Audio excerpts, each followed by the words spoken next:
49ers State of the Franchise is back, and we are back after a dub, the first dub of the season against the Jets. We'll talk about our big takeaways from that game. Obviously, we've talked about it already, but we'll kind of wrap it up and then gives us an opportunity to preview this upcoming game against the Vikings and how the 49ers can roll in to Minnesota, hopefully get their first win in over 2 decades now. So we'll see how it's going to go, but a lot of stuff to talk about. Drop your spicy sourdoughs in the chat and let's get after it. That's Jason Aponte. I'm Brad Graham. We're going to get into it all right now.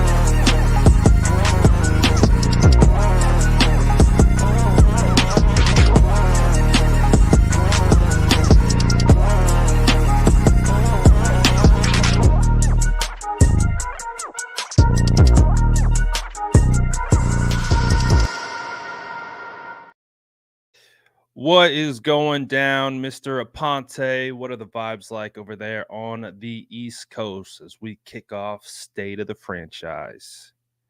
Jets fans aren't really happy. I'll say that. But other than that, it's great. The weather's nice. It's in the 70s. And after a weekend of stress-free football, you get into Monday Night Football, and the 49ers give you a stress-free win. So couldn't ask for anything more. But obviously, the task at hand is winning the first game since 1992 in Minnesota somehow. 1992 since the 49ers have went into, well, I guess it's a new stadium now, but still went into that area and come away with the W. So we'll talk about some of the things that we are going to see from the Vikings and how we think the 49ers come away with that dub. But before we get into that, what were some of your bigger takeaways from that win against the Jets?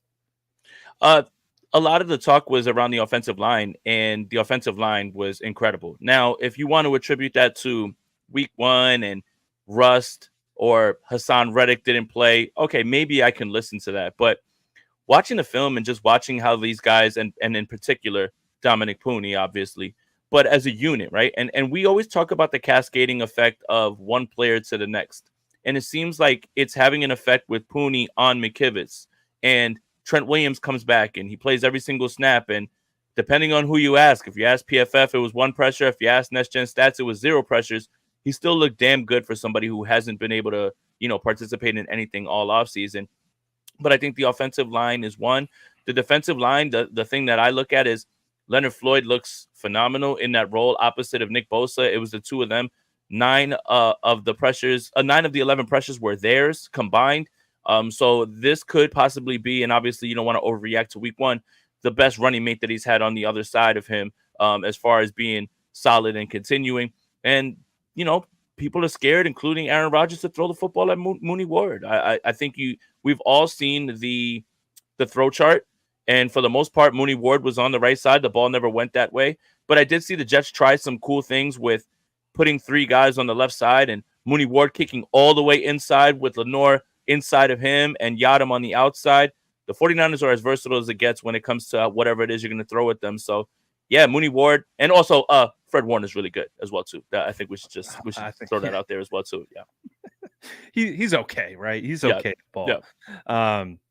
Yeah, you touched on a lot of the big takeaways from that game. Obviously, the offensive line, man, it looks so much better with Dominic Pooney in at right guard. We've beaten it to like a dead horse on this channel, just talking about O-line continuity and consistency up front and how it makes the whole group look better. Big fan of Spencer Burford and his traits and everything he brings to the table, but up until obviously this switch, there's just a lack of consistency. I will say this real quick, Brad. I didn't want to cut you off, but Spencer Burford relief pitching for Aaron Banks. He might be at home on the left side a little bit longer. And our friend Jordan Elliott wrote an article in which he spoke to Burford and he talked about how easy it was to step in. And now, is there a possibility that if Aaron Banks leaves, that you're okay with moving Spencer Burford permanently for cheap over the left guard? I think there's a chance. I honestly felt like we've talked about this before. The Pooney draft pick was kind of the Banks replacement. And maybe there's a situation where they, instead of swapping the two, they actually just put Spencer Burford at left guard and keep Pooney at right guard. But watching Pooney inserted into the lineup and play as well as he has, I mean, the fact that he is getting his first career start and he's the second best offensive lineman on the roster right now is crazy, right? So he's only going to improve. He's only going to get better. You talked about McKivitz. You know, McKivitz wasn't perfect on the day, and I think I've said this almost every time. There's going to be 2 or 3 reps, most likely in pass blocking situations, where he's going to struggle. And other than that, he's going to do pretty darn good. He's going to hold up. He's going to do his job. He's going to win his rep. Might not be the prettiest thing in the world, but he's going to do his job. And so that's exactly what we got. And he held up pretty well. He actually had, I think, one of the sickest blocks out of anyone on the offensive line versus that game, where he takes out 2 on a crucial play that Deebo Samuel scores. If he doesn't take out 2, linebacker, I think it was Quincy Williams, was going to destroy Deebo Samuel. Deebo didn't see him coming. He cut right up field, and Quincy had this angle where he would have came in at full speed and lit Deebo up. But without Colton McKivitz taking 2, that Deebo might be a little bit extra sore coming up. But honestly, the offensive line played pretty solid. I would say if I had any critiques of anyone particularly, it would be Jake Brendel. I did see Jake Brendel struggle at a majority of the time. Now, it wasn't all the time. He was able to win on, I think, a couple double getting to backer, getting to second level, getting some seal blocks. He did well in some certain instances, but I would say for the most part, it was a rough one for Brendel. So if Brendel can get up to speed and or they can continue to work on that position, it'll be really interesting to see how this offensive line and what it will look like at the end of the season. But so far, first game with Trent Williams not practicing at all in the offseason and coming in and doing what Trent Williams does, it was a really nice to see from the 49ers offensive line. That's for sure. Yeah, and the funny part is they're improved one way or another. How much they've improved, now that's what we're going to find out this season. Funny enough, PFF before week 1, they put out their offensive line rankings, and they ranked the San Francisco 49ers 24th. But that was under the caveat that John Feliciano was going to be playing right guard, and Trent Williams, we didn't know if he was going to be there, right? Like, so now when you look at their going into week 2 positional rankings, hold on to your hat, Brad Graham. The San Francisco 49ers are ranked top 10. Now, does that mean that that's going to continue?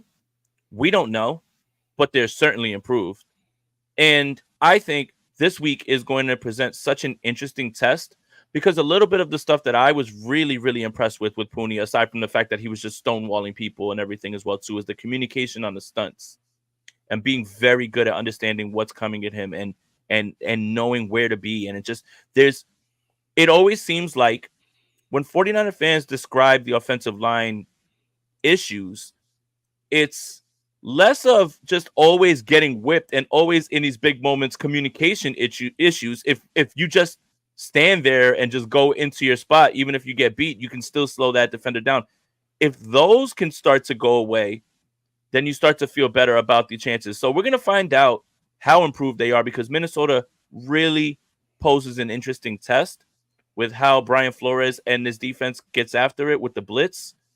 Are they going to be able to communicate fast enough? What's going to happen when guys get left on islands? This is, in my opinion, the Jets probably have a better defense than the Vikings, and I think they will, if they ever get Hassan Reddick back, obviously. But the style of defense that the Vikings are going to present probably presents more of a challenge, less than it does talent-wise, because of the way that Brian Flores likes to mix up his blitzes, exotic, bring them from different places, show someone on this side, mug them over the middle, bring someone from the left. The communication is going to be very key. So this is an interesting game for the offensive line because it presents a bigger challenge whether the talent isn't there because of the scheme. Yeah, and talking about the communication up front and the way they played and how that looks so much better. It was funny. Chris Forrester just talked about it before the game. He comped Pooney to Trent Williams and work done. And I saw a bunch of the comments like when I had made the post. Is he comparing an offensive lineman to a running back? I was like, no, if you paid attention to what was being said, he is comping him to understanding ball early. This is a very complicated game, and playing offensive line is a very difficult position because you have to make so many snap decisions in 0.3 seconds. I think we were even talking about like that reaction time on last week's show, and you see it. That's why Pooney blocks too. That's why Pooney is able to take the correct angles, do the things that he needs to do with what's being presented in front of him, and it shores up the whole offensive line as a result, and they all look better as a result of that. So obviously the thing with Pooney is consistency. We can talk about one game and how good he was in one game, and he really was phenomenal, but it's what does he look like in week 2, week 3, week 4, and the entire body of work. So that's the next thing with Pooney. But again, Jason, looking at training camp, looking at preseason, looking at week 1, he's been the same the whole way through. We haven't seen a drop off yet. Doesn't mean it's not going to happen. Every dog has his day, right? Everyone gets got. It's going to happen. It's just a matter of when. But if I was a betting man, I would say this is going to be a trend that we continue to see in regards to Pooney playing well. And I'm really looking forward to it. I'm really looking forward to see how this offensive line continues and the offensive group in general. And again, no Christian McCaffrey, Jason, and you had the Jordan Mason breakout party. There's also another party that was associated with that, but I think I want to get your thoughts on that. What was your thoughts on the big deal that was supposedly made about Jordan Mason saying when he thought he heard he was going to play and all that stuff? I don't care. and the idea that anybody thought the 49ers would be fined for probably doing what 31 other teams do when there's a guy that's close to playing and they just and good on the 49ers. Let's think about it like this. Let's say the 49ers actually planned for Christian McCaffrey to go out there and they watched him, warm up or they got through the weekend and they said, "You know what, man? I don't think we should run him out there." Oh, no, clutch your pearls. You're a fantasy football player. So what? Oh, no, clutch your pearls. You're a betting man. Well, guess what? If you put down a Christian McCaffrey anytime bet, you got refunded. What are you crying about? What are you crying about? And the team has to do what's best for them. So who cares? Seriously, there's no chance that they can be fined. This is absolutely blown out of proportion.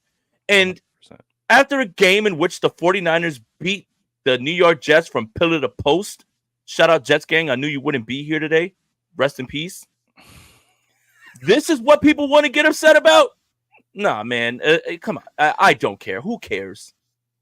No, well said. Because that was like I wasn't understanding what was going on because I actually found out about all of it through my chat after the game because I was at the game. And so I was kind of slow to like understand what was happening. But even after understanding what was happening, you're like, well, again, rationalize it. They tried to test Christian McCaffrey out pre-game. They didn't feel comfortable with it. And Jason, it's week 1. This team has aspirations of playing deep into the playoffs. So it doesn't make sense to put their best player who has been a workhorse in a bad spot just for the sake of, well, it's week 1 and we got to make sure our fantasy and our pick'em guys are all good and the parlays are intact. That's not their goal. That's not what they're trying to accomplish. And Brad, Deebo Samuel, Brandon Aiyuk, George Kittle, Brock Purdy, that's more than enough to beat the horrible Jets. You don't need Christian McCaffrey to get this one done. Why would you even risk it? And now let's all right. Now let's be rational. Short week, travel to Minnesota. Minnesota's going to be on turf. Jordan Mason has shown that he's capable. Again, if Christian McCaffrey misses week 2, Deebo Samuel, George Kittle, Brandon Aiyuk, Jordan Mason, Brock Purdy, more than enough to beat the Minnesota Vikings. Everyone talks about how many all pros does this offense need? Well, how many all pros do they need? 4 is fine. We'd like 5. 4 is fine. 4 is fine. 4 is fine to me. I don't get it. What's the need to rush Christian McCaffrey when you didn't need Christian McCaffrey to beat the New York Jets and you don't need Christian McCaffrey to beat the Minnesota Vikings? I'd say the conversation would be much more dire if the 49ers didn't beat the Jets without Christian McCaffrey. Like, that's the part that we'd literally be sitting here like, wow, this team is really in trouble. Like, right. It never would have gotten there. So how many all pros do the 49ers need? 4 is fine. 4 is fine. 4 will do. Fine. 4 and one is getting up to speed. 4 will do. Yeah. So it was crazy, and shout out to JP, man. He had a day. He's currently second in the NFL in rushing behind, I think, Mixon, who had a stellar coming out party. We'll get to we'll do our fantasy segment at the end of the show, like it's been requested.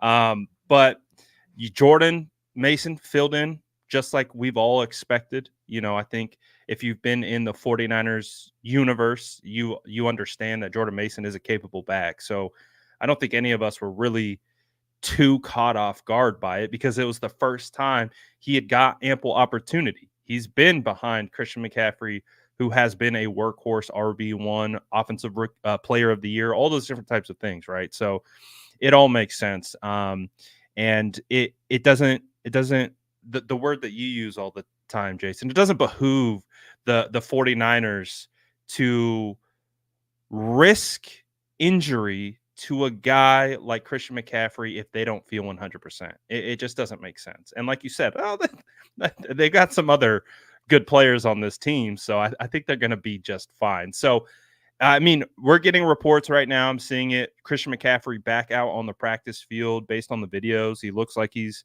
participating just like everyone else. So, again, we'll monitor the situation all the way up until game time just because of the surprise that we got last week. But the trends are appearing that he could be playing this week. So we'll see. I'm not going to go out on any limb this time. Christian, I know you're not watching because you're at practice. Take the week off, man. Just chill out, bro. I know you want to play football. Let's relax. Again, if the 49ers can't beat the Vikings without just Christian McCaffrey, when you have Deebo Samuel, Brandon Aiyuk, George Kittle, Jordan Mason running the football, Trent Williams, a left tackle, we've got bigger things to discuss. Christian, make the trip, ice the leg, don't get out there. Because, funny enough, yeah, no, I saw that too. I'm not gonna lie, that was pretty funny. You were like, I'm going right away. Like, when I was like, okay. But you have turf in Minnesota, you have turf in Los Angeles right after that, and then you can get back to grass. You know, maybe you think about 1 or 2 weeks of this just to play it safe because the 49ers can absolutely beat the Vikings and the Rams without Christian McCaffrey. I did like what he said about playing on grass or turf. What did he say? He's like, oh, you're basically not a football player if you can't play on either. So I don't think he's looking at it that way. I think it is a consideration that maybe they'll, if it's not feeling right, obviously don't put them out there. It's not worth it because we know turf can be grabby. That's the drawback of the turf is it can. The thing with it doesn't give. Yeah, natural grass is those cleats slide out. If you get caught in the turf, it pulls. So we'll see. We'll see what's going to happen with CMC. You okay? Yeah, I'm laughing. I'm just laughing. I was looking off to the side, so I just heard it. The Rams will get that W week 3. Oh, you have about 3. You have about 3 healthy members of your team at this point. So Godspeed, please, Godspeed, and also, you know, pull back up to the post game show when y'all get smoked because I don't like when people disappear after they pop all that mess. Oh no, he won't come back. I don't know if I've seen Rod around these parts before, so I doubt we'll see him. My bad. Akello Weatherspoon's back, so my fault. Like we're in deep trouble. Akello Weatherspoon's back, so that's it. Savior. Parade back on with the Rams. Ryan Reed said Fred and Jordan Mason had Jets fans crashing out. Jets fans, they're on the watch list of how to handle this situation because the 49ers, they gave it to them. Well, not over here. Any Jets fans from here, all of them are just like, yeah, we know. Any rational Jets fan that I spoke to here didn't think that their team was going to beat they didn't walk up to me and say, you're in trouble on Monday, buddy, at the bar. Like when I was wearing my Niners hat, like you're so in trouble. No, we have a few vagabonds and people who run in the comments and are talking crazy or whatever, but that's not the majority of Jets fans. They never thought once that this was going to be a victory. So they're chilling. They're not that bad. But if you guys didn't see, I was able to catch the first crash out of the season in a New York Jets space. And it was from a New York Jets fan who actually went to Levi's and was losing his mind. I would implore you guys to go through the timeline and talk about how 49er fans were just roasting him, how he's so sick of this team, fire Saleh, get rid of everybody. He said the next time that he travels to a game, he hopes to see a win. But he said he thinks that the only place that he can travel that the Jets might find a win is in Singapore. Absolute hilarious crash out. I implore everybody to go look at it. Gammon Brown. 5 Jason Aponte memberships. That's dope. You love to five Spicy Squad memberships. Get them while they're hot. Let's go. That's dope. Let's get to a super chat while we're at it. Yep. He says, Gammon Brown, every year this team has a 2-game skid. When is this year's? Probably in that weird group of playoff games at the end of the year, or when it really starts to get hot against the Kansas City Chiefs. Green Bay and Bills are the first. Green Bay, Bills, Lions, that little like area, depending on road game, right, away in cold, the winter, don't know what the conditions are going to be like.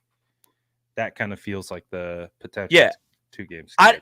Right now, I don't have too many reservations about there being some weird games now, because watching that game back and seeing the plays that were missed, still this is still week 1 and still an extension of the preseason. And yes, the 49ers put up 32 points, but there was so much more there.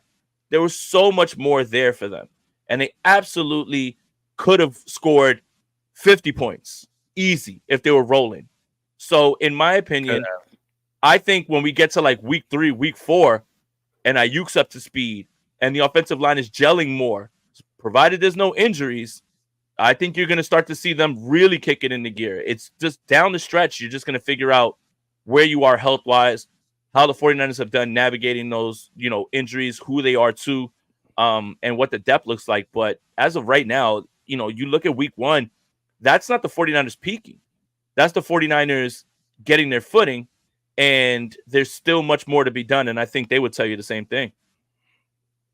Yeah, absolutely. I mean, you had 6 Jake Moody field goals, Jason. The NFC special teams player of the week.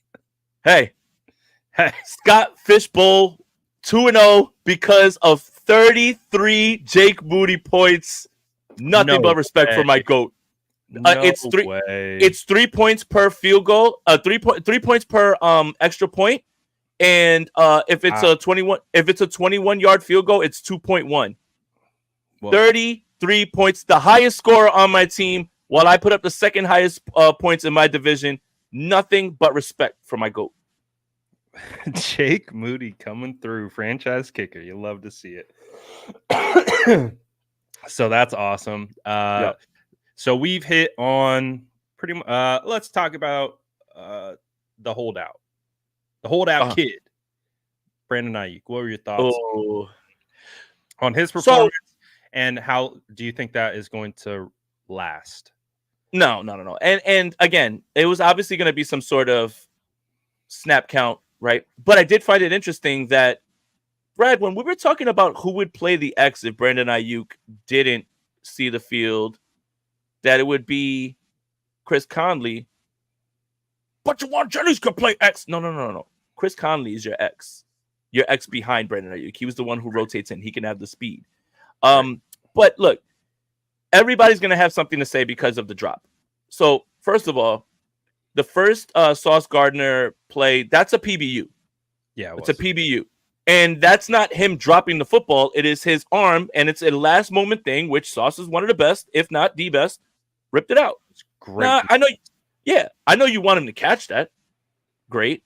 But then there's the absolute Brock Purdy dime in the end zone. And as soon as they didn't come down with it, I was like, oh, baby, there are going to be a lot of people that are going to be upset with this one.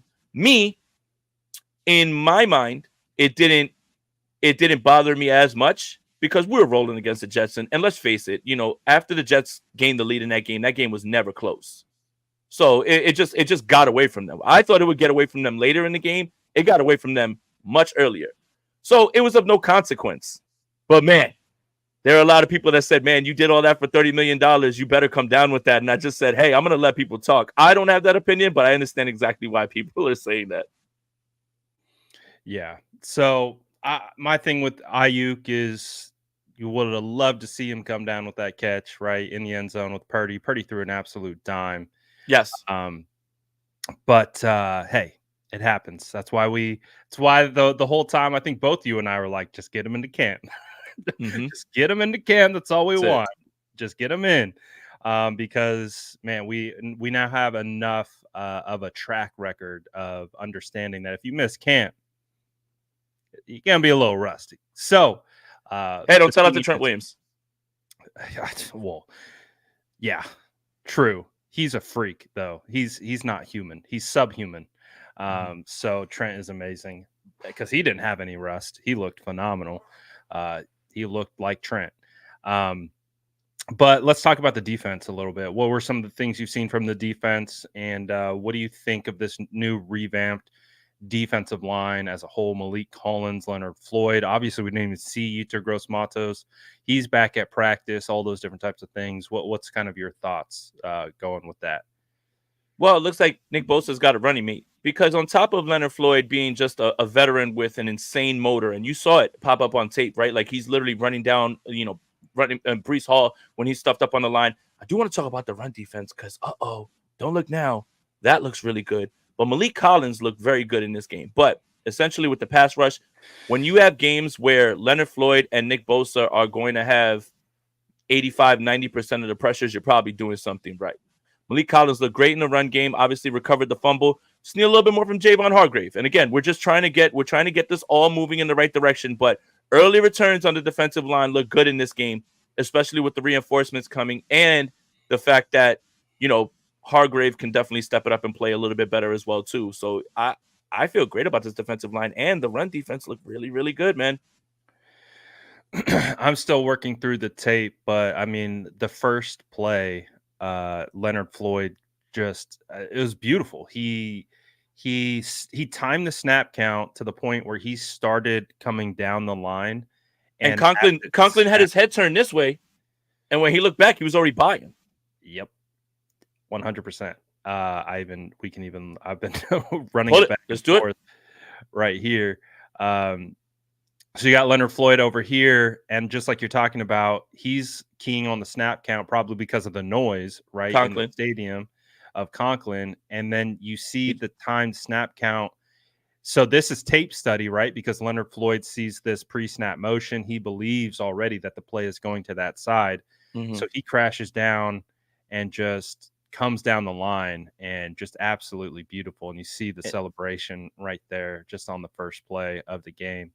And that's also him being a former Bill and facing the Jets a bunch. Like obviously the cadence changes with Rodgers, but it's still like the same ideas. Like he was moving before anything. I mean, if there was a way to false start on the defensive line, that would be it. But there is no false start. He just moved at the right time. Yeah, and it's like I get it. I don't break down the defense as much as I do the offense, but I'm like, man, I can't remember a 49ers defensive end like jumping the play like that to the point where he knew already. I mean, obviously, look at the linebackers and the safeties and Demo. They're all sliding with the pre-snap motion, but so did Floyd, and it put him in a amazing position to beat that block. I was like, oh, okay, all right, I like this. And another thing is, so much of the run defense that the 49ers struggle with and what was effective against them was in Green Bay and Detroit with the tosses, outside tosses, right?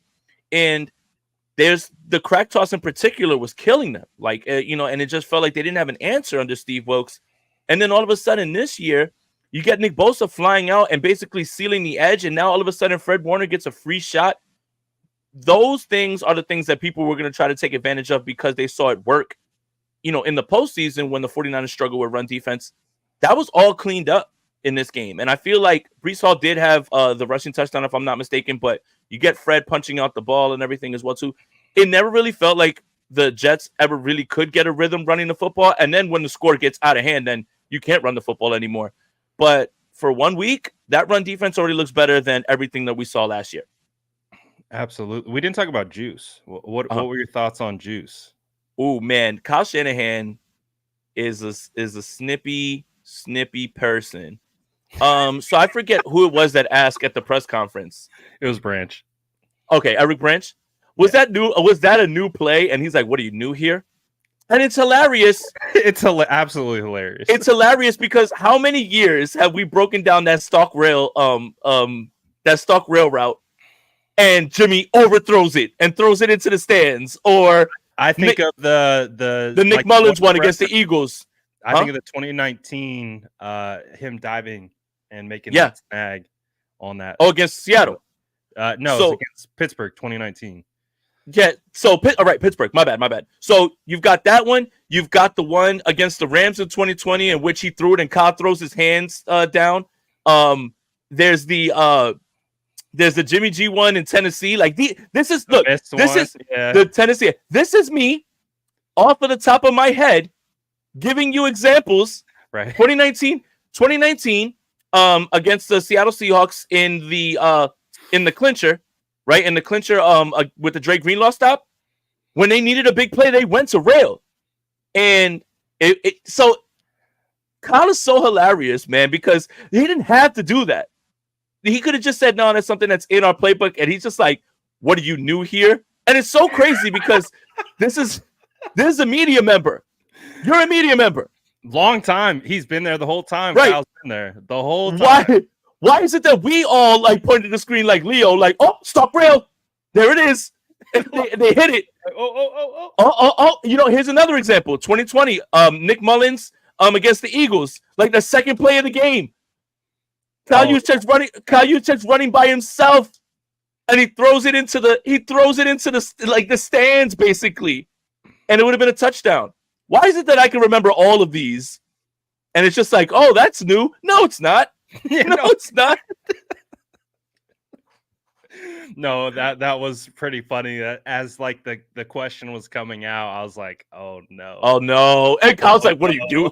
What do you do here, bro? I was like, yo, Kyle, you did not have to do that at all. Like, you could have just let it slide, man, but you didn't have to cook him like that. Type something into Google or something to pull that up. Like, if that's happened before. Yeah, you can. Put Kyle Juszczyk wide open, missed throw. Let's see how many of those pop up because it's going to be a bunch, and it's been happening since 2020.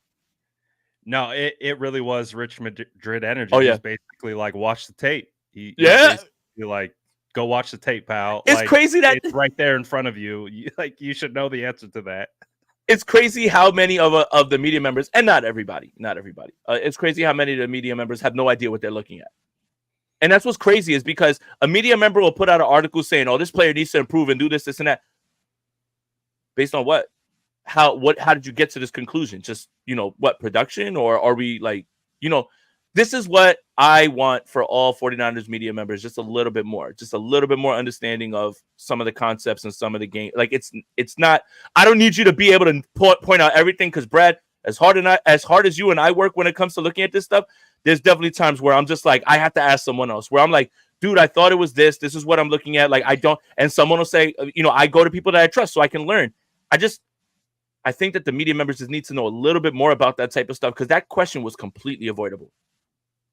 It was. And again, like me, I break down tape every single week. I'm probably not the scheme guy that you want to come ask me questions about what the name is of that and what does, I'm a technique guy. I like to break down individual. It allows me to look at the game in a different perspective. But just like as we know, and I know you do a ton of research along with a lot of the guys that we mess with, it's a lot of work to figure out the scheme aspect of it. And even so, we're still kind of questioning, like, is this really what we're seeing? A lot of the times we can identify exactly what we're looking at. For me, it's offensive line technique. I know what offensive line technique I'm looking for and what it means and what they're trying to accomplish, outside zone, inside zone versus gap scheme. Like I can break that stuff down, but and we can call out simple formations and things like that. But the question was coming out and I was like, oh no, stop while you're ahead.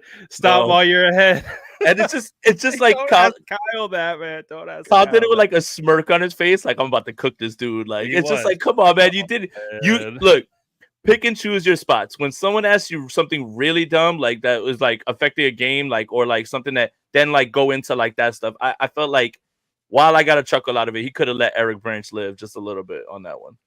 I mean, he'll recover. I think they like to I know Kyle pokes fun at Branch all the time, just for whatever reason. They have that type of relationship. So that's one of the few media members I've never met. I've never met him either. Well, he doesn't go to the combine. He doesn't go to the draft. He doesn't go to what's the other one, like the Senior Bowl. He doesn't go to like any of those things.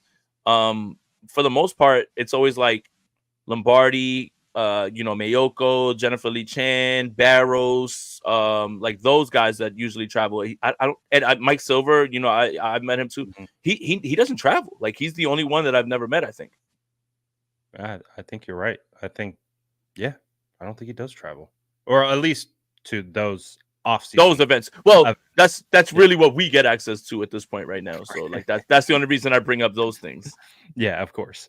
But yeah, it was pretty funny. And again, it just lighthearted stuff. Again, it's football, right?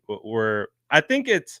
Do you ever think about it sometimes, Jason? How we treat football sometimes, or like the tone about football is so serious sometimes. Yeah, and it's just like at the end of the day, it's like. Does anyone ever take a step back and just be like, dude, we're talking ball. Like we're talking like the thing with Jordan Mason and CMC. Everyone got so upset, yoking up on the timeline like this is a final ball of the rabble. Like it was just like, dude, it's football, man. Like they're going to do whatever's best for them in their best interest. They're not worried about you and your parlay. And I get it. It's a part of the fandom, but it's like just chill, relax. This is football. It's a game. Like chill out, man. You know that I get a little hot-blooded, but that game, but that game was a breeze. I know that game was a breeze. It felt like every time Mason touched the ball, he was about to score. It felt like every time that the Jets had the ball, they had no shot of doing anything. That was one of the least tension-filled home openers I've ever seen. Like, after a game like that, there's no way that I'm going to highlight anything negative when so much, if not everything, was positive. Right. So I think, again, it's person to person.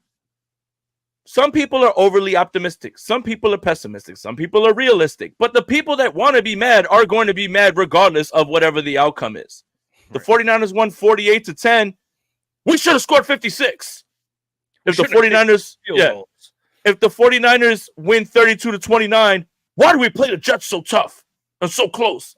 Dude, yes, we all get like that. And I like to be serious because I'm trying to, build credibility by trying to, understand everything. But my God, man, it's just like, what? No notes. Like I had no notes. No notes at all when it comes to like, hey, what do the 49ers need to improve? No notes. We're fine. Everything's going to be fine. Like, it's done. Like, like, my God. It was all minor things. It was super minor. Super minor. It came down to consistency. That's really what it was for pretty much everything that we saw. So, yeah, it's important to remind ourselves that this is a game and it's supposed to be enjoyable. It's not supposed to be something like there's enough other things going on in the world that can make you angry and make you upset. It's like this is supposed to be our escape from those things. This is the toy department, right? We get to talk ball for a living, and it's really just that.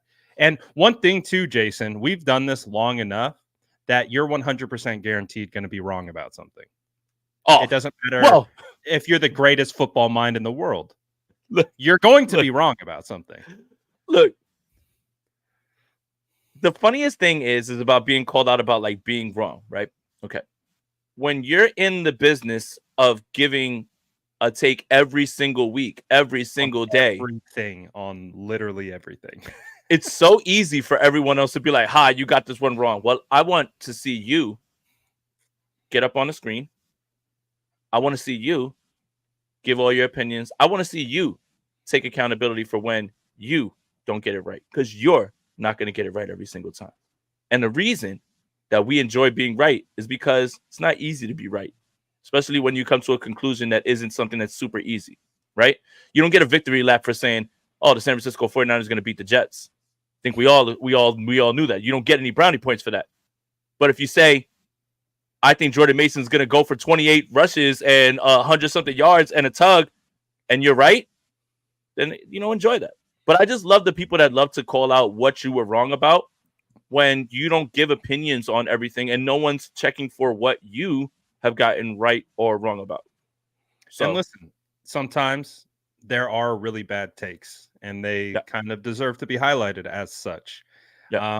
But not every take is a bad take. Not every take is a great take. It's the nature of the beast. And it's just funny how we watch people lose their minds on. I would say depends on what social platform you're on, too. But it's always fun to watch. Gammon says, "I know that both of you have kids and are full-time professionals. If you could be a degenerate for 24 hours, what show would you binge watch and why?" I'm sure you You have go an answer first. to this. Nah, I'm you sure go you first. have You know that I've got to I'll set it well, up I there need in to the think chamber. about my answer Oh, because I'm a oh, degenerate football fan, so that's yeah. my show that I binge watch. If football's not on the menu or anything like that, or if I'm not gonna, watch, some great 49ers games that I remember, from different years, I would probably say Curb Your Enthusiasm, and I don't really think that that's much of Yeah, a shock. Like that's that not feels a like shock at all. the layup. Yeah, yeah. It does not. It is. I mean, when I'm in here writing or I'm cutting clips like to put together like for stuff like that, like it's usually on in the background. So yeah, it's probably gonna be Curb. Ugh. Honestly, if I had 24 hours to disengage, I'm binge watching something football related or I'm doing something football related. I'm a degenerate football person. I really don't watch that many shows. But one that I think is always bingeable is The Office. Obviously, Yeah. that one's really easy. I really do like watching Eastbound and Down quite a bit. Oh my god, I love that show. The League, I've gone back a couple times to watch The League. Never gets Hmm. old. It's I still just did that right hilarious before all every my fantasy single drafts. time. Exactly. So there are a couple shows out there. Like I've been meaning to actually go back and binge Breaking Bad because I haven't watched it in a couple years. So I want to Incredible go show. back, watch that. But I've told you, Jason, like I never got into Game of Thrones. Hmm. Honestly, ever since I started this journey of content creation, I don't watch shows. Literally, I spend on average of 14 to 16 hours a day working, and it's all football related. And when the time I'm done with it, like I spend my free time breaking down tape because I can't do tape. I can't do film breakdowns or like breakdown tape during the day. If I do, it takes up my whole day, and I can't do other content. So I have to. It's a balance. So I really don't watch. I'm not up to speed on new shows, stuff like that. So, but uh, there's some classics though. If you had to pick one movie to watch, what movie would that be? Man, That's so hard because I don't have a favorite movie because I have so many favorite There's so many. movies. Such a loaded question. Probably Whiplash. That movie just resonates with me just based on the message, the Who's in that? acting. J.K. Simmons and Miles Teller. It's Didn't know about the that. jazz band, and he's just like he's berating Miles Teller the entire time. Like, he's like a tyrant.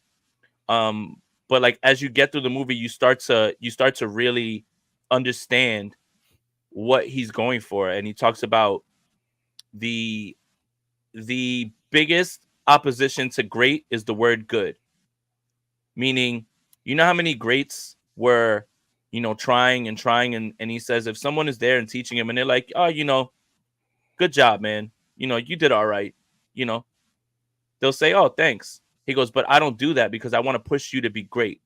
The idea is to be great. He goes, you want to be one of the best? He was like, good is going to be the biggest thing that's in your way. Oh, I did good. Oh, it's okay. Like he's got a method to his madness, and the music's phenomenal. Just the way it's shot, it's a movie that just goes as quickly. Like, it doesn't drag in any moment. But I can watch it at any time, especially when I need some motivation. Yeah, I like watching a lot of comedy, pretty much anything with Will Ferrell. Have you seen my wife thinks I'm crazy because I love this movie. Um it's Eurovision, the one with Will Ferrell and what's her name? It's it's on like Netflix or something like that. It's Will Ferrell who like he enters the Eurovision Song Contest as like some Swedish. Have you never seen? Oh, dude, I don't know why. I freaking love that movie. I watch it all the time. My wife's like, "Why do you like this movie so much?" I'm like, I have no idea. It's so good. You need to watch it. We've all got movies like that. There was a what was the movie last week that we talked about that you didn't? Oh, How to Train Your Dragons. Did I've never seen that. Never seen that. that one? That's a good one. Never seen that. Should we talk some fantasy or do we, oh wait, we didn't even talk about the So the Vikings. Vikings. About Yeah. the Vikings, though that pesky team that's coming up. What's kind of your overall thoughts on them? Well, Sunday was a cool day because I got to be able to go to my local bar and watch football with everybody else. But unfortunately, when you live in the area that I live in, the New York Giants are probably going to be taking the biggest part of the bar and the bigger screens. And I know we're all football junkies. I know that there's times in the offseason where we're like, man, I can't wait to watch any game, anybody. And then sometimes they give you Daniel Jones and Sam Darnold to watch. The Giants are really bad. Let's start there. The Giants are really bad. Daniel Jones is ungood right now. I mean, he has more pick sixes than touchdown passes since he signed the contract that he signed following the season in which they beat Minnesota in the playoffs. You get wrapped up in the numbers, and the two highest graded passers in week one, Brock Purdy and Sam Darnold, and somewhere Kyle Shanahan's smiling and shedding a tear. But all of those throws and everything with Kevin O'Connell and the way that they run their offense is all on quick game. They're going to run the football. They've certainly upgraded a running back. Aaron Jones looks 300 times better than Alexander Madison did last year. He looks great. But this still has to be a 49ers win. Again, the biggest matchup to watch is the Brian Flores blitzing defensive line defense and everything that he's going to throw at this offensive line and how they'll deal with that. Other than that, everything that Kevin O'Connell placed in front of Sam Darnold on Sunday afternoon was all quick game stuff, little play action. Sam made some nice throws, right? He finally had his first incompletion, I think, on his 13th attempt, and then he had an interception, which the ball was kind of hit. But the Giants' defensive line really, really whipped up on the Vikings' offensive line. And Dexter Lawrence is no slouch. And hello, old friend Brian Burns, right? Like these are good players, right, that they've got. Yeah. But that's how the 49ers are going to blow up this game plan, is by taking advantage of the team that finished, I think, second to last in pass protection in week one by certain metrics. So again, like Kevin O'Connell is a good offensive coach. He's going to squeeze the most amount that he can out of every quarterback. Sam Darnold played a good game, but the Giants are terrible. And this defense that's coming in here is not the New York Giants. And there's going to be chances for turnover-worthy plays, and the 49ers have to cash them in. That's how you get this game out of like just get it out of the chance of anything crazy happening, in which now the Vikings are in it. Also, Hendricks is right. Jordan Addison got hurt in week one. Jordan Addison may not play. So now, having said that, last season we're like, it's Kirk Cousins on primetime. Justin Jefferson's not playing. Well, yeah, like so. I get that part, but yeah, they are down that guy, but they did upgrade the running game. Aaron Jones is really good. But yeah, Jordan Addison doesn't look like he's going to play. No TJ Hawkinson for this game either. That means the 49ers have to watch for Josh Oliver. But I think it's going to be really interesting to see how the 49ers offensive line takes down this blitzing attack that Brian Flores is just going to throw and throw and throw. He just does not stop. I was a big fan of Josh Oliver coming out of San Jose State. He got drafted by the Ravens, obviously was behind some good tight ends. Then I think he tore his ACL. Obviously getting an opportunity. He's not someone like he's a good tight end in my opinion. He's just never gotten the opportunity. Gammon says you guys sleep on football shaped pillows. Probably maybe. If I wasn't married, or just sleep on footballs. Josh says I've watched Superbad about 50 times. I probably watched Superbad probably about 200 times. I just watched it 3 days ago when I found out that Hulu had it. I was just thumbing through Hulu and I was like, we got ourselves a winner. Yeah, I definitely watched it within like the last month or two. It's one that if I see it and I've run out of like movies to watch, like when I'm doing chores or something, I just throw on Superbad. It's Superbad, 40-Year-Old Virgin, Wedding Crashers, like those movies that like I'm like Sarah Marshall. Forgetting Sarah Marshall, 100%. Yeah, all those movies from that time period, Knocked Up, all those movies, they can get thrown on in a minute, in an instant, with no questions asked. We really had that time frame was greatest really comedies of all time, and I'm standing on that and fighting everybody. Yeah, nothing has been able to come close to that era. It was phenomenal. But yeah, for sure, I would say this for the Vikings.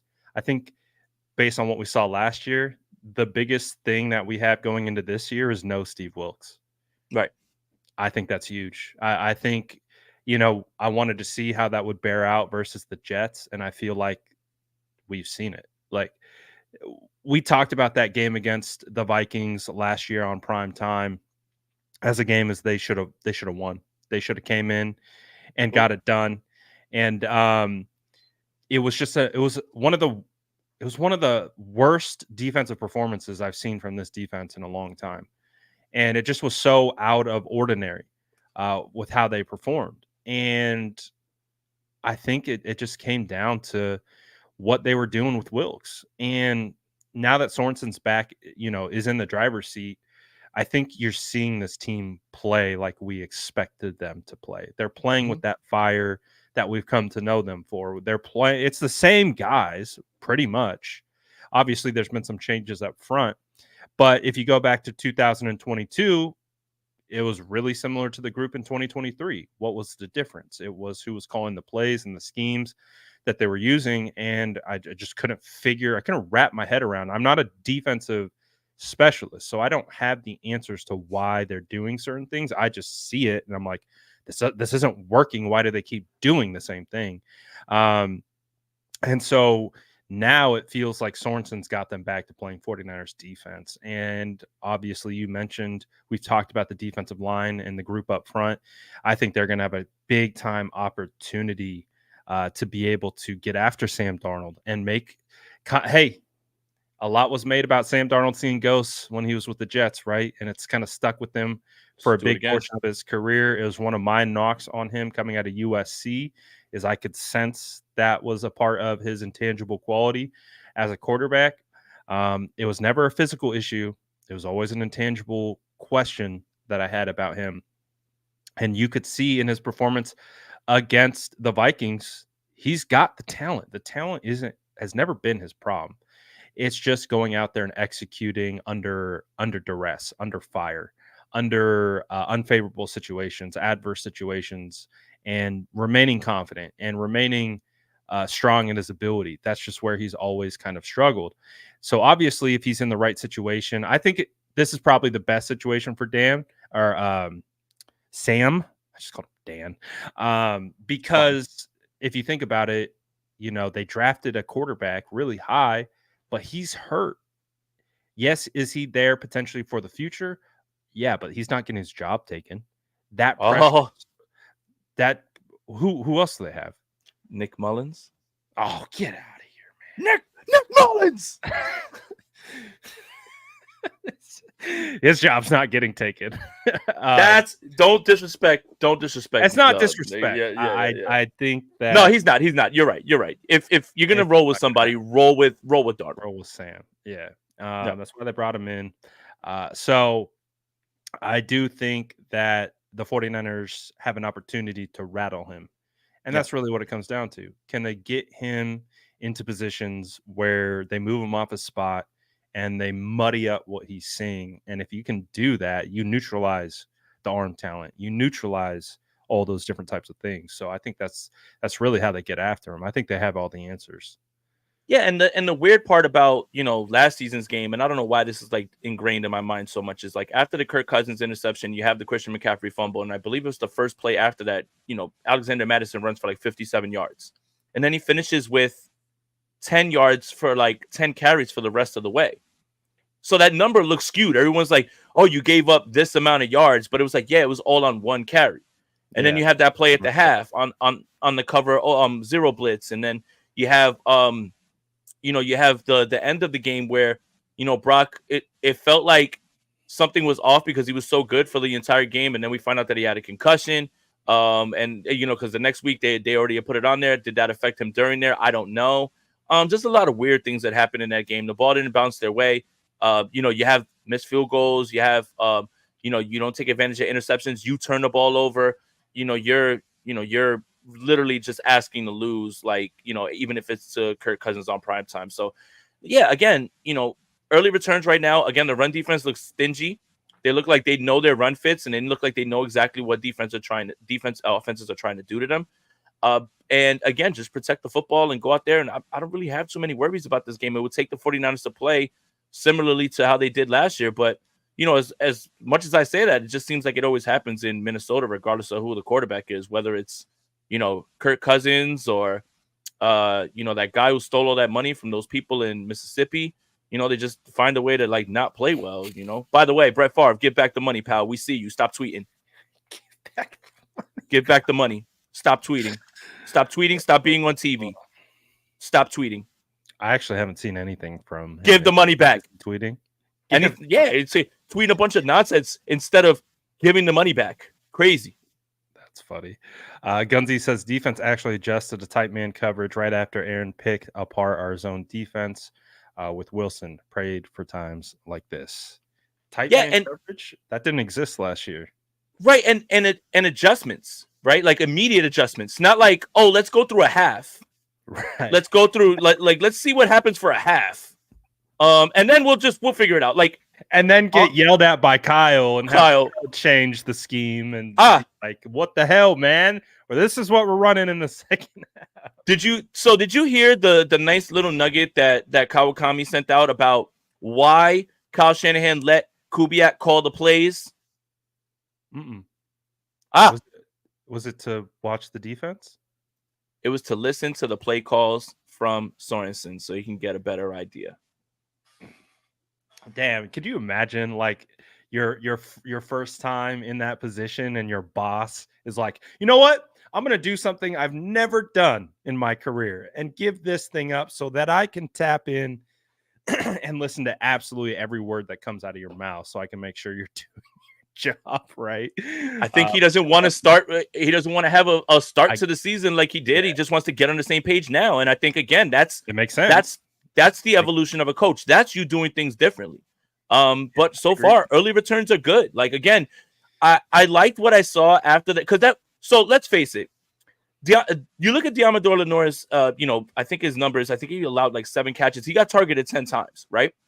But the catch that that Garrett Wilson made was literally, I don't know what Diamador Lenore could have done better on that slot fade, like, or almost like it's like that slot hand throw. was like Right. literally in Dude, his chest, and he just so snatched it. as a D-back, if you can't get your head around them, play the eyes, play the hands. When his hands go up, your hands go up. That's why you don't panic. Remember so Demo did everything right. Better throw, better catch. You tip your hat. Great coverage. Yeah. But it was cool to see on that side, Yadam, Lenore, and then Ward, all three of them. And I thought that was a really interesting way that they went and attacked that. They had Ward on Xavier Gibson. They had Yadam outside on Alan Lazard. And then they had Garrett Wilson on Lenore. And obviously, when you're choosing from those three, you're probably going to take your chances on Wilson against anybody. But I thought it was really, really interesting to see that kind of formation and the way Sorensen was allowing that to bunch up. It does feel like there aren't going to be many games where it's like, where are the adjustments? At least in week one, the adjustments came pretty quickly, and the run defense was absolutely legit from the first down to the last down.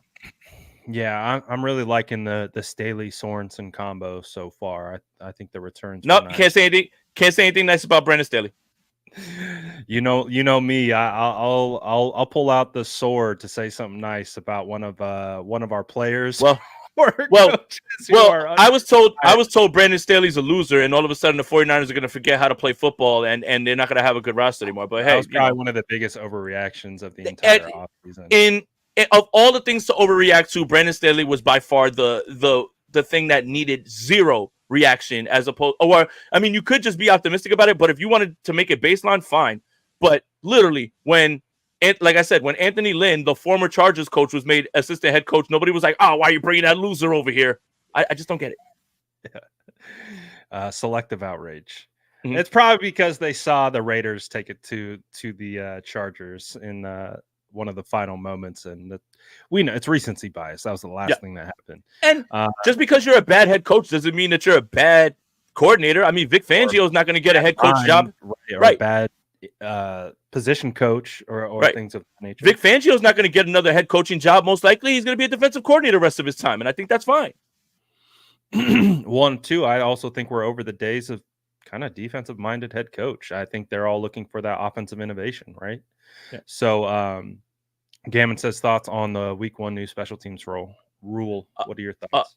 DJ Dallas, hello, touchdown return. That was pretty crazy. But kind of shocked not shocked. I think we all kind of thought that there was going to be a chance that Deebo Samuel was going to be back there trying to take these things. But I was of the mind, Brad, that it would be when the offense needed a jolt or the team needed a spark, right? Like, let's say you're having one of those games where things are sluggish, maybe on offense, and you need like a play to kind of just boost everything up. Then you get Deebo, in there.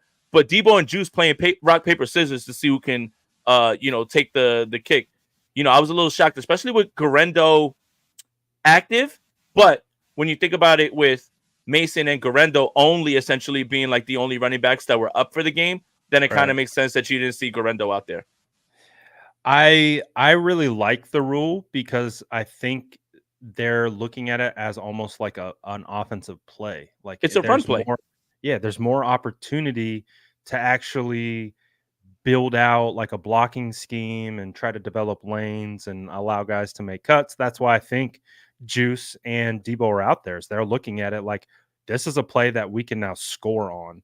So let's go score on it. Let's take advantage of this new rule and play because we know, right?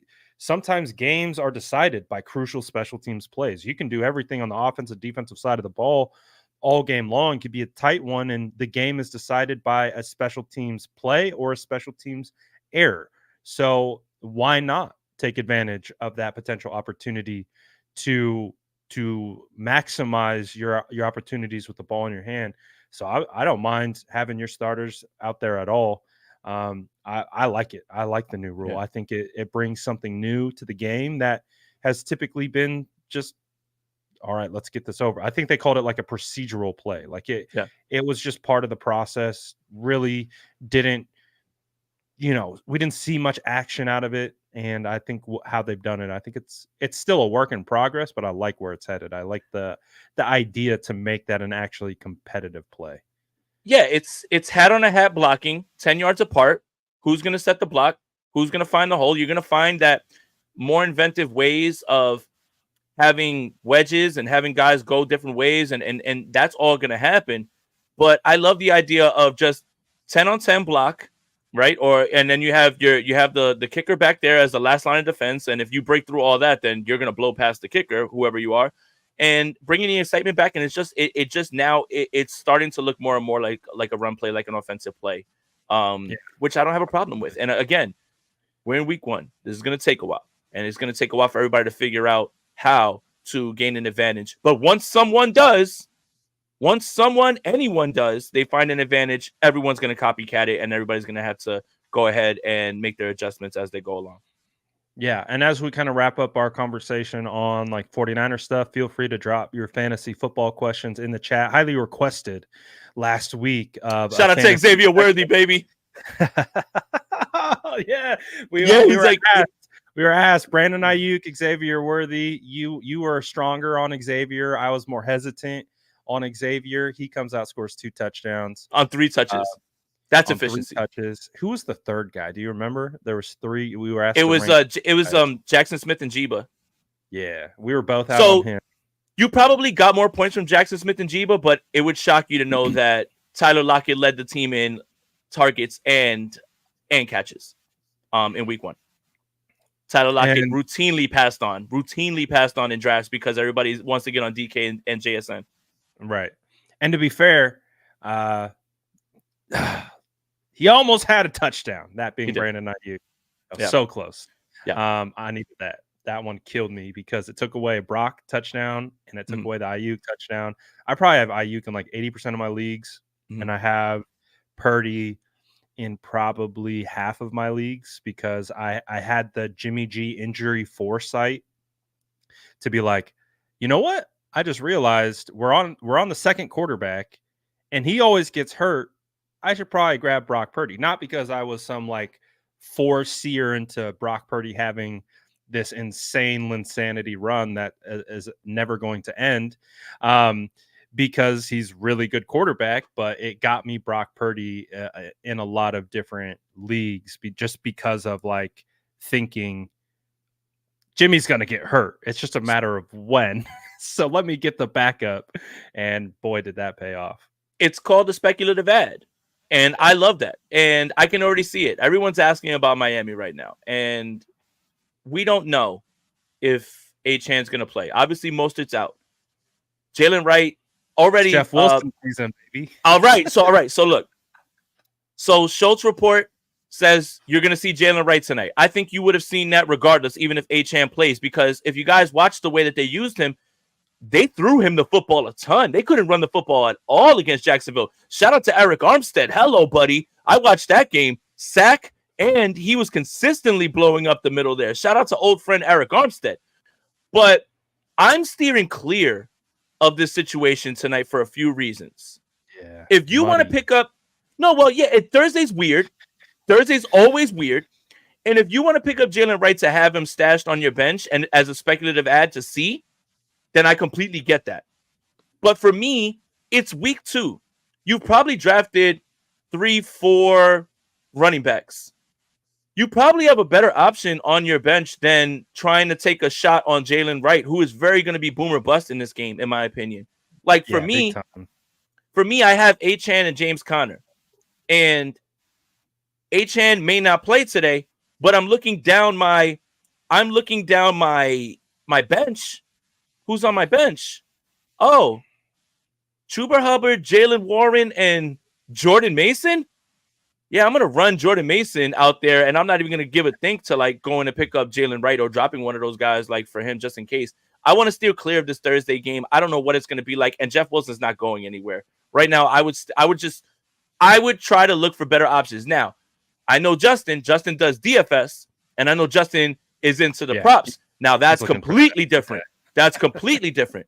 But if we're talking about week 2 in fantasy, I have to believe that you have someone on your bench right now that you can probably plug and play for either Achane or Mostert that you can feel much better about, even if the return isn't going to be as big if Wright goes off tonight, which now that I'm saying all this, watch Wright just go absolutely bonkers tonight, you know? That's typically my rule. Is if I either hype or discredit someone, the reverse happens. So I try to actually work against myself. It's a pretty interesting theory. It's a dangerous one. Mm. Um, but give me two under the radar waiver wire additions Well, from I think this. I think he was talking about Yadam and Malik Collins and who they added. So I think but we can talk about that. I think but what he was talking about was the 49ers under Got the it. radar additions. Yeah, like I said, Jalen Wright's not going to be an under the radar guy that you can pick up right now at all or anything like that. I think one guy that's kind of sitting out there too much on waiver wires is Kobe Parkinson at tight end. The route participation went crazy after Puka Nacua, who's going to be out for 4 or more games. Kobe Parkinson could be someone if you're missing David Njoku, if you're a little bit scared about maybe a tight end that maybe let's say you punted on tight end. Kobe Parkinson is going to be somebody who ran 87% of the routes. They paid money. That's somebody at tight end that I think you can kind of look to a little bit more and say, yeah, you know what? Maybe. That's the guy that I'm kind of looking at as well. And then obviously right now, if it's Thursday, September 12th, and you're looking on your waiver wire and Zach Charbonnet is there, I think it behooves you to go and pick him up because Kenneth Walker left game one with an oblique injury and has had trouble practicing. Although he said, "Hey, I'm gonna play," I think right away you could see Zach Charbonnet work into a great batch of touches. So I think Zach Charbonnet's got to be rostered. Kobe Parkinson, if you're looking to replace, like Ariel says, Jake Ferguson, David Njoku, somebody that maybe you punted on the position. Kobe Parkinson is somebody that shouldn't be on your waiver wires, especially with Puka Nacua out. Yeah, I agree. And kind of sticking with mine is going to be Jordan Mason. No, I'm just kidding. Sticking with the obviously with Puka Nacua going out, a lot of people are looking at that wide receiver room. You did have Demarcus Robinson take 92% of the snap share, which is solid. I'm low-key looking at Tyler Johnson, though. I really do like looking at the 7 targets, 5 receptions, only on a 65% snap share. And I think, obviously, with Puka Nacua going out, I think Tyler Johnson fits almost the mold of Puka a little bit better than Robinson. So Tyler Johnson was a guy that I was high on when he was with the Bucks as potentially being a guy who could replace Godwin. Now, we definitely had a falling out, but Tyler Johnson is a guy that I've always had my eye on in Dynasty. So he's a guy that I'm kind of looking at as a kind of under the radar ad. I want to get your thoughts on the Tank Bigsby situation. Yes. What do you think about Tank? So I actually was going to add 3 more, but Tank's one of them. So everybody is on the Etienne thing, right? Yeah. He didn't catch any passes, but he ran the hell out of the football. Like, he looked great. And I think they're going to lean towards that a little bit more because Etienne's skill set leans a little bit more to pass catching. But, man, Tank is a guy that if he's on your bench and then you have – like, I always like if I have one roster spot at the end where I'm kind of just, like, throwing guys in and out. Like, it just doesn't really matter. Like, I'm not going to play them. See who sticks. So here it is. Here's the rule. And if you guys play Yahoo or any other league that allows you to drop guys from your bench even after they played, here's your rule. Here's what you do. Don't let your other league mates hear this. And if you're in a league with me, ignore this. But if you have that one roster spot in which it's usually a guy that you're not going to play, you find yourself just moving him in and out. Like, look at who are the handcuffs available for the 1:00 game. Whoever they are. Doesn't matter. Who's the biggest running back? If it's Breece Hall and who's his backup, throw him on your bench. Now, if nothing happens, you go to the 4:00 slate. Who's the next one? Bring him in. Like, drop that guy that you dropped 4 in the first slate of games. That's a loophole right there. That is a loophole, but it is so you don't have to go running to waivers when somebody gets hurt. Everybody went in my league after McCaffrey was ruled out. Everyone in my league went looking for Jordan Mason. Guess where Jordan Mason was? Safely stashed away under my Christmas tree at the end of my bench.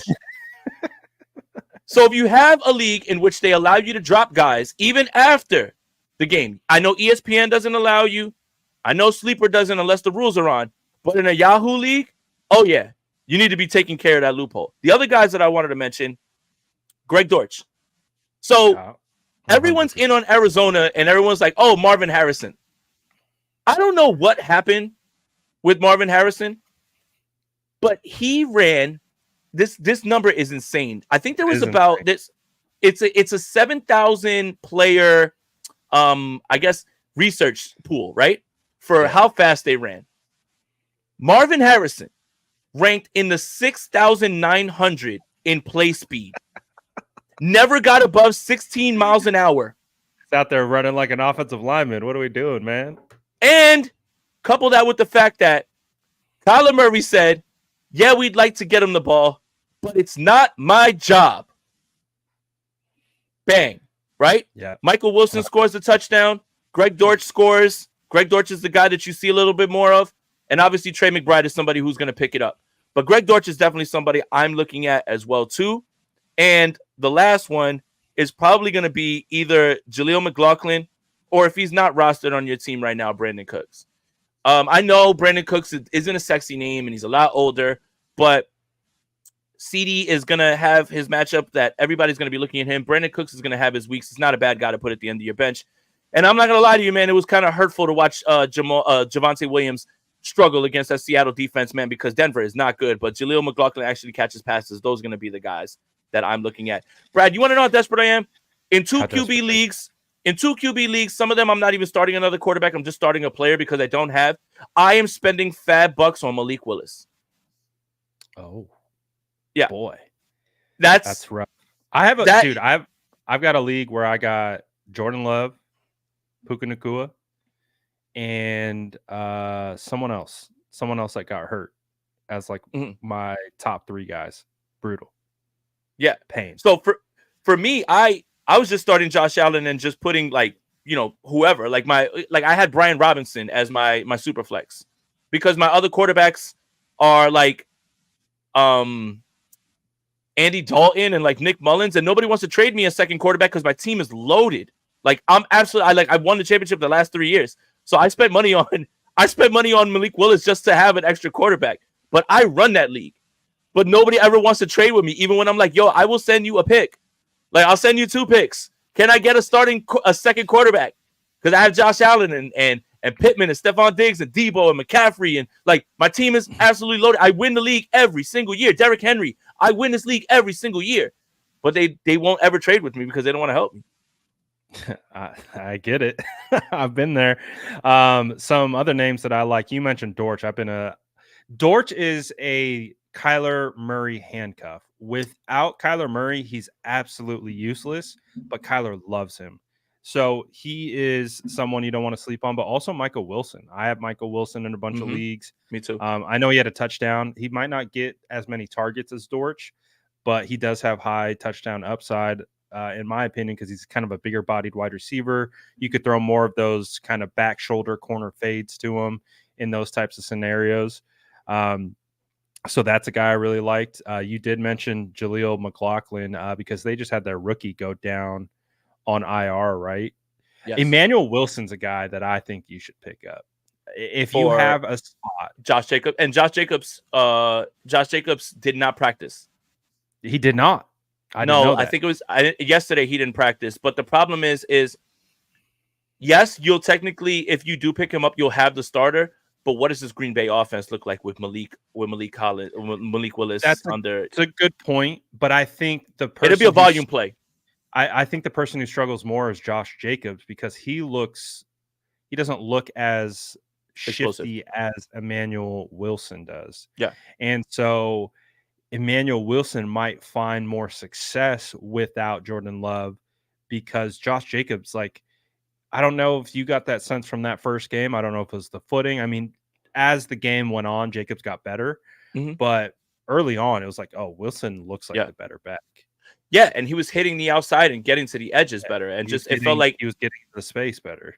Right, it just felt like Jacobs was just kind of plodding along, and it's not like what they had him for. Running into the back of his offensive lineman over and over again. I was like, damn, dude, what happened? Like, one more I got, and this was probably the game that I wanted to watch the most. Off the All-22 before the Niners game, was Indianapolis and Houston. Adonai Mitchell, and you're gonna look at it. I thought you were gonna go somewhere else. What, Josh Downs? Alec Pierce. Oh, no. I think he's down on the run when Josh Downs comes back. Like, yeah, he caught that long pass. That's cool. But if you're gonna go off that and you're gonna see Alec Pierce do that, you're gonna run to the waiver wire and say, "Oh my God, give me the guy who scored a 60-yard touchdown." Give me the guy that was creating separation and was open and was targeted 6 times and only caught the ball once because Richardson missed him a little. And if Adani catches 1 or 2 of those, he's down the field for a touchdown. I Adonai saw Mitchell, some of those open ones. Right. So Adani Mitchell, again, put him on your bench before everybody goes to run for him in week 2. Adani Mitchell is definitely somebody who's going to make a big deal. But I think they love Josh Downs. And I think they're going to be fine if they're going. So does Anthony Richardson. He loves. Right. They came in together. Right. So I think got a lot of Downs stock for sure. So I think the pecking order goes Pittman, Adani, Downs, and Pierce is going to be sprinkled in. But I think I think absolutely it's got to be Adani Mitchell, because if one of those catches goes for a touchdown, we're not even having this conversation. You've got to find a way to get him before everyone else gets hip to it. Feels like Pittman is your touchdown upside. Feels like Downs is your PPR upside, and then you have under the radar, like you play him in the right matchup with Mitchell, and then Pierce. Yeah, to your point, I didn't even think that Downs wasn't playing. He's practicing today, but we'll see. I didn't have him fired up in any of my leagues, so he wasn't. No. I mean, he was out. He didn't play week 1, so that's the thing. It's like when you're reacting to week 1, you're like, oh, this is the pecking order. Yeah, but Downs didn't play, and if Mitchell catches 1 or 2 of those passes, his day looks completely different. So like when I was going through that game, Mitchell was open. Mitchell was getting himself open, and Richardson was looking for him, just didn't connect. It's again. Are you going to look at the result and say, oh, he's not going to be good? Or are you trying to pick out the breakout player before? Yes, Mitchell only had 5 targets. He got missed on 4 of them. He was wide open.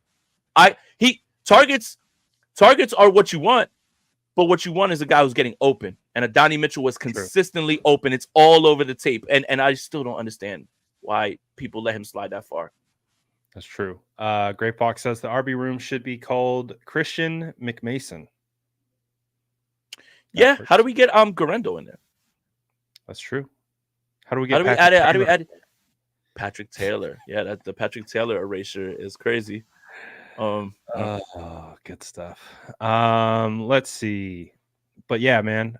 So we got our first fantasy segment. I like that. Yeah, it was pretty cool. I love doing that. Yeah, you're a freaking wealth of knowledge when it comes to fantasy, and as you should be. You are the resident fantasy expert, I would say. No, I just have too much time on my hands, and I'm just in too many leagues. Even though I've cut the leagues down into the teens now. Really? Yes, I'm in the teens. If it's not for money, I'm not in it. That's good. I think that's how it should be.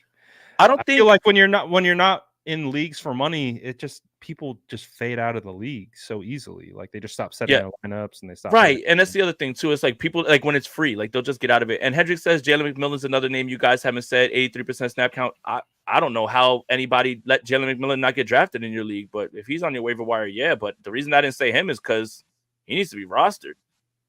Yeah. I mean, you look at that offense and he's the 3rd wide receiver there, and he obviously won that job outright. And over, obviously Trey Palmer. Yeah. And Jalen McMillan should, if you're in a league that Jalen McMillan didn't get drafted, like with the last few draft picks, invite me to your league. He has, like, I loved him coming out of Washington. Like that whole wide receiver core in Washington was phenomenal. Polk, obviously. And so McMillan, he was just kind of flew under the radar. And I really, obviously, Dunze, and we know about him. He's hurt. But McMillan, he's has the opportunity to be a long-term wide receiver too in this league. Yeah.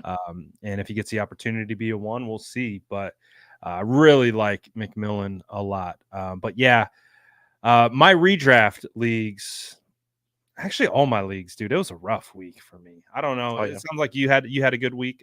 I had a rough one across a dynasty redraft, completely different rosters. That's just the way the cookie crumbled. Apparently, didn't tip my way last week. I won my redraft league because the player that I was facing had Christian McCaffrey and I had Jordan Mason already.